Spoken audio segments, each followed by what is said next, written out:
Jaban MPM 18510110. Hai guys, nama saya Lydia Flora Pame, MPM 18510083. Dan saya Lydia Kompensi MPM 18510076. Hai, perkenalkan nama saya Sujanti Tambunan, MPM 18510128.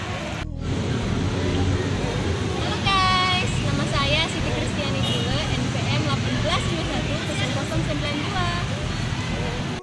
Nama saya Indriana Madu, MPM 18510067. Halo, nama saya Elisa Mandes Yanturi, NPM 18510112.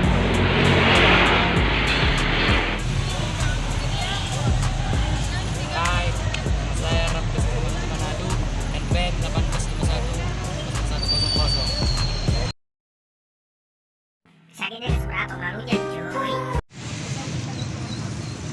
Metode pengembangan sistem informasi akuntansi. Yang pertama itu evaluasi sistem memperoleh dan menyediakan data yang berguna untuk menilai tindakan atau suatu pelaksanaan program telah berjalan. Dalam evaluasi sistem informasi melibatkan banyak komponen, banyak proses, banyak pihak, banyak kebutuhan. Yang pertama yaitu perusahaan melalui petugas manajemen bahan baku, produksi, manajemen dan yang pertama yaitu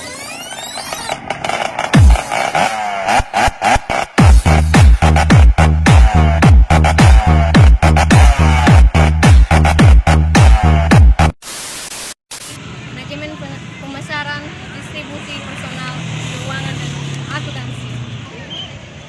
Kemudian pemakai laporan keuangan menilai kinerja perusahaan baik atau buruk.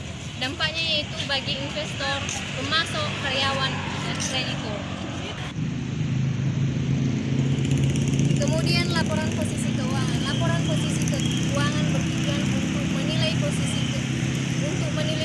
keuangan meliputi keadaan aktiva, kewajiban, dan ekuitas.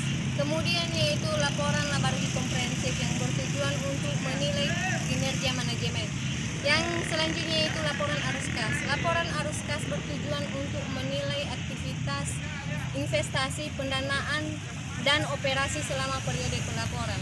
Dan yang terakhir yaitu laporan perubahan ekuitas. Laporan perubahan ekuitas bertujuan untuk menilai perubahan kepemilikan saham pemilik. Bagian yang ada di dalam perusahaan memiliki tugas dan tanggung jawab. Aku suka sama kamu. Kau harus tanggung jawab. Aku suka sama kamu. Tanggung jawab masing-masing antaranya: 1. Manajemen bahan baku bertujuan untuk merencanakan dan mengontrol persediaan bahan baku perusahaan. 2. Aktivitas produksi muncul dalam siklus konversi. 3. Pemasaran memiliki fungsi yang berkaitan dengan masalah-masalah strategis dari promosi produksi, iklan dan riset pasar. 4. Distribusi merupakan kegiatan untuk mengirimkan produksi.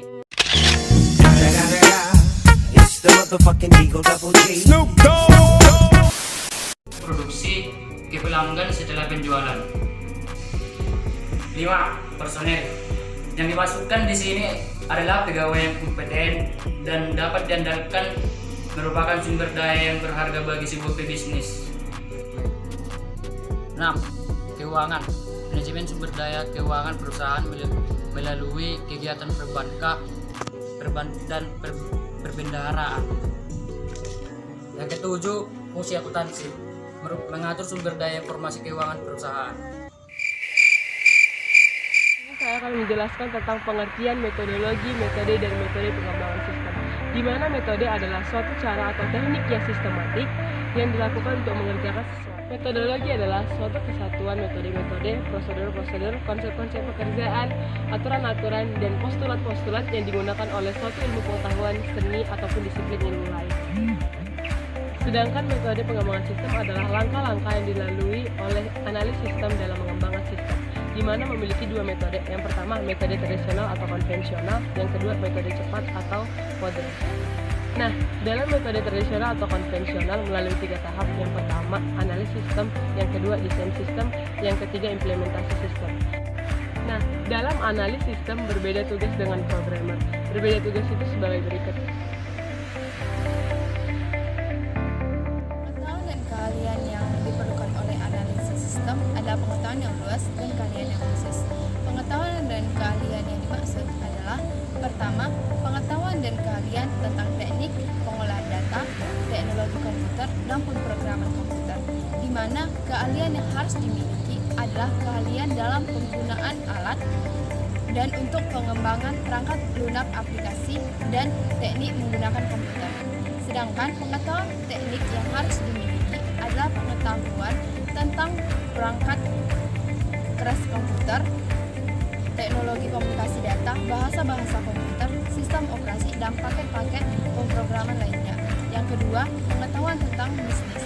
Pengetahuan ini dibutuhkan supaya analisis sistem dapat berkomunikasi dengan pemakai sistem. Yang ketiga, pengetahuan tentang metode kuantitatif, di mana metode yang digunakan adalah metode linear, dinamika, regresif, dan pohon keputusan. Yang keempat, keahlian pemecahan masalah. Analisis sistem harus dapat memecahkan masalah ke dalam bagian-bagiannya dan menganalisisnya dan menjadikan satu dalam pemecahan masalah. Yang kelima, keahlian komunikasi antar personil yang digunakan dalam wawancara, rapat, dan pembuatan laporan. Yang terakhir, 6 adalah keahlian membina hubungan antar personil. Nah, tadi sudah kita ketahui tentang pengetahuan dan keahlian analisis. Sekarang kita akan belajar tentang proyek pengembangan sistem. Proyek pengembangan sistem yang kecil dan sederhana hanya membutuhkan seorang analisis sistem, sedangkan proyek pengembangan yang besar dan kompleks membutuhkan beberapa orang yang bekerja di dalamnya. Tim yang bekerja di dalamnya tersebut terdiri dari pertama, manajer analisis sistem, di mana bertugas sebagai koordinator tim pengembangan analisis sistem. Yang kedua, ketua analisis sistem, yang bertugas sebagai wakil manajer analisis sistem tersebut. Yang ketiga, analisis sistem senior yang sudah berpengalaman. Yang keempat, analisis sistem yang sudah berpengalaman dan tidak membutuhkan bimbingan dari analisis sistem senior. Yang kelima, ada analisis sistem junior yang belum berpengalaman dan membutuhkan bimbingan dari sistem analisis sistem juniornya. Yang keenam, pemrograman aplikasi senior. Ini pemrogram ini sudah berpengalaman. Dan yang ketujuh, ada pemrograman aplikasi. Pemrograman aplikasi ini sudah berpengalaman dan tidak membutuhkan bantuan dari pemrograman aplikasi lain, aplikasi seniornya. Sedangkan yang terakhir adalah pemrograman aplikasi junior yang belum berpengalaman dan membutuhkan bantuan dari pemrograman aplikasi seniornya. Dan pemrograman aplikasi junior ini disebut juga dengan pemrograman aplikasi yang dilatih. Terima kasih.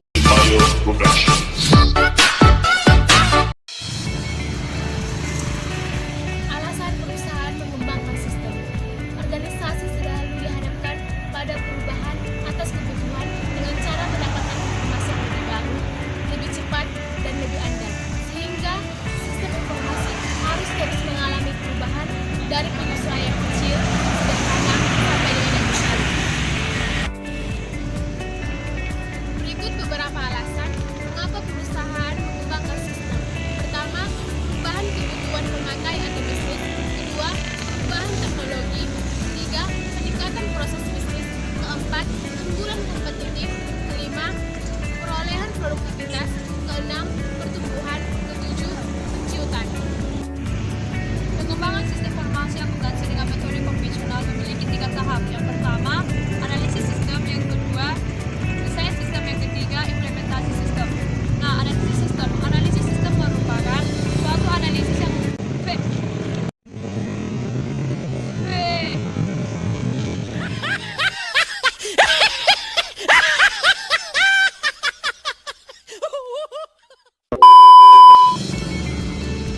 Emang apa sih nggak boleh?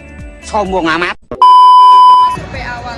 Survei awal memiliki 5 teknik yang digunakan dalam pelaksanaannya. Yang pertama, teknik manajemen proyek. Teknik manajemen proyek digunakan untuk pencapaian waktu pelaksanaan suatu kegiatan. Yang kedua, teknik menemukan fakta. Teknik menemukan fakta digunakan untuk mengumpulkan data-data yang ada dan mengumpulkan fakta-fakta yang untuk mempelajari suatu sistem yang ada dengan observasi, dengan pertanyaan, dan dilanjutkan dengan sampel.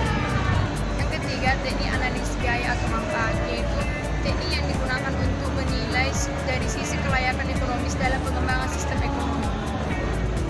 Yang keempat, teknik inspeksi. Teknik inspeksi ini digunakan untuk menyerahkan dokumentasi kepada pemakai sistem informasi agar informasi yang didapat atau dokumentasi yang didapat dapat diverifikasi dan tidak mengalami kesalahan. Dan yang terakhir yaitu teknik menjalankan rapat. Hello guys. Hello from the other side.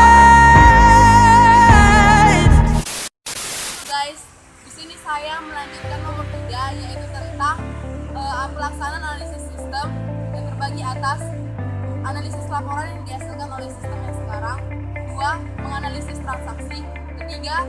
Mencatat laporan yang pertama dan mencatat laporan yang terakhir. 4. Laporan hasil analisis sistem yang berisi tentang 1. Menjelaskan masalah, 2. Menyatakan tujuan studi sistem, 3. Menjelaskan prosedur yang digunakan, 4. Alternatif pemecahan masalah, dan yang terakhir 5. Membuat rekomendasi. Desain sistem atau sistem basic. Desain sistem memiliki 2 tahapan. Yang pertama, desain operasional atau desain umum. Yang kedua, desain fisik. Yang pertama, desain operasional. Desain operasional memiliki 4 tahapan. Yang pertama, mendesain output. Yang kedua, mendesain penyimpanan data atau mendesain file atau data processing. Yang ketiga, menentukan beberapa alternatif transformasi. Yang keempat, menentukan data atau masukan yang diperlukan oleh sistem atau desain input. Yang kedua, desain fisik. Desain fisik menyangkut di mana seorang desainer mendesain sistem baru. Ada beberapa tahapan dalam desain fisik. Yang pertama, mendesain beberapa alternatif sistem. Yang kedua, menyusun spesifikasi sistem. Ketiga, membuat dan menyajikan laporan.